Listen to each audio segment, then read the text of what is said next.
Okay, I'm continuing my reading here. What I'm doing in this series is read through the entire standard works of the Church of Jesus Christ of Latter-day Saints. This consists of the Bible, the Book of Mormon, the Doctrine and Covenants, and the Pearl of Great Price. I'm reading in a chronological order of events, not according to publication or volume, so I will be skipping around a little bit as I move along. Right now, I am still in Judges. My last video, I began reading in chapter 6. We will finish chapter 6 in this video. Just to recap, Midian has just invaded. They have destroyed all of the food production and taken all the food. People are now hiding out in caves to escape the Midianite invasion. Gideon is of the tribe of Manasseh. He's trying to preserve some food, hiding it out, and he is visited by an angel. And the angel said he has been called to free Israel from Midian. And he's a little skeptical at first. He asks for a sign. The angel gives him a sign. And then God reassures him that he is called, that he is not in any danger for speaking with an angel, as he supposes. So that's where we left off. Let us pick this up, verse 25. And it came to pass the same night that the Lord said unto him, Take thy father's young bullock, even the second bullock of 7 years old, and throw down the altar of Baal that thy father hath, and cut down the grove that is by it, and build an altar unto the Lord thy God upon the top of this rock in the ordered place.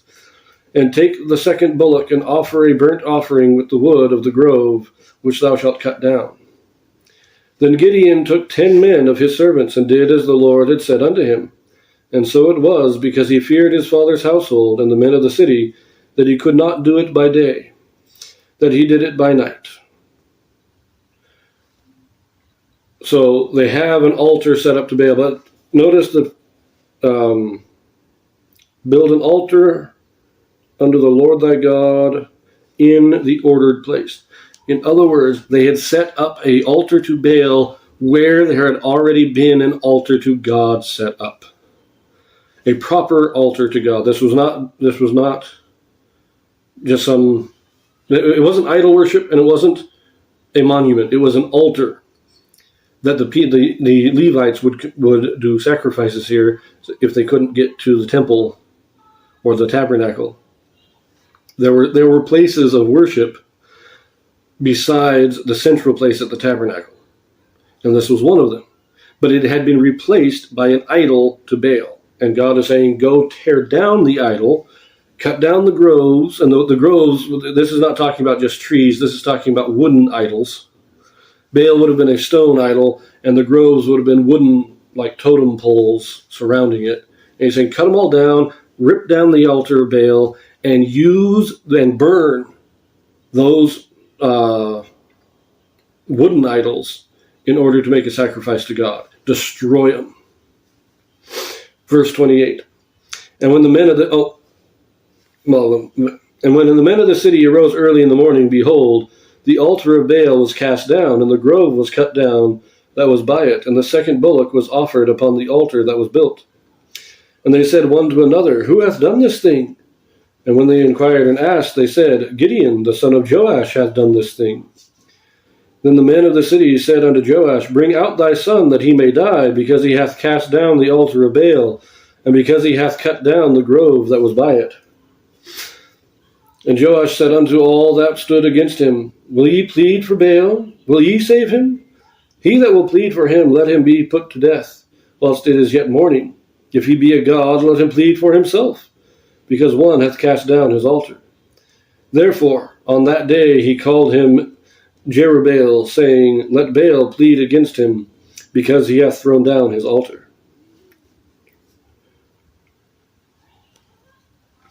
I like the people see you come out. Gideon tore it all down, did all this at night. And so the people didn't see it. They wake up, they find their altar totally destroyed. And a new altar put in its place. And they get mad. They were worshiping Baal. They get very mad. They realize, they figure out that Gideon's the guilty one. Gideon's the ones that did it. And they want to kill him for it. Now remember, under the law of Moses, these guys should have been executed for their idol worship of Baal.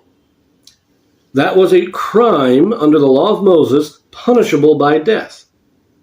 And now they're wanting to kill Gideon because he is destroying their idols. See the juxtaposition here, the wickedness of these people. But I like Gideon's father. They tell his father, send Gideon out so we can execute him. His father says, wait a minute. You're mad on behalf of Baal? Let Baal punish him. If Baal's a god, Baal can do the punishing.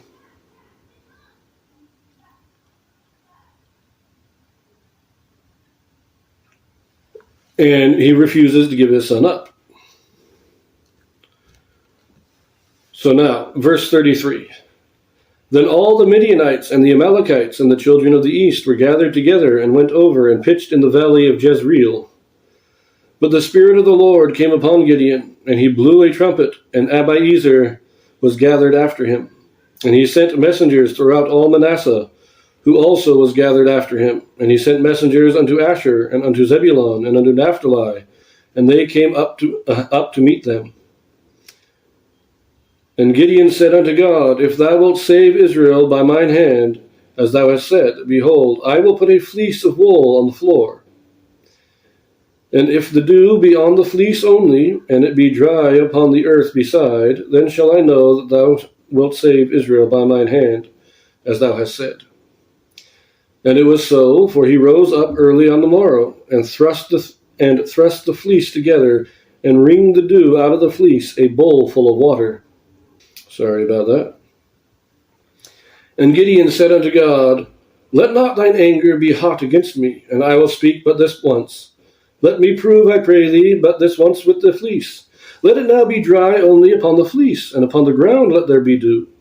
And God did so that night, for it was dry upon the fleece only, and there was dew on all of the ground. Okay, let us consider this. Midian, they hear about what's going on, and they send an army in. Midian, Amalek, and all the descendants of Abraham in the east. They all come in with an army. Gideon then raises an army of his own from Manasseh, from Asher, and Naphtali. These are the three most northern tribes. So I'm guessing Gideon's in the northern part of Manasseh. And so the northeastern part. So they raise these armies, and they're getting ready to go fight. And Gideon sees the armies coming together, and he's the leader, and he starts saying, oh, okay, wait a minute. Am I really going to be leading these guys?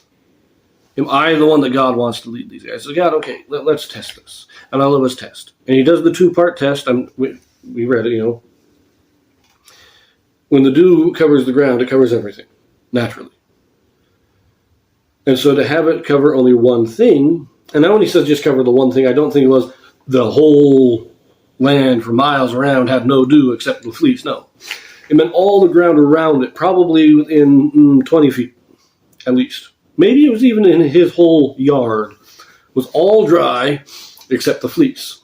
You go much farther than his yard, he probably got dew everywhere else. But in that area, it was all dry except the fleece. It says he wring out a full bowl full of water. Doesn't say how big the bowl was, but that's a lot of dew. And then he says, okay, now let it be dry everywhere except the fleece.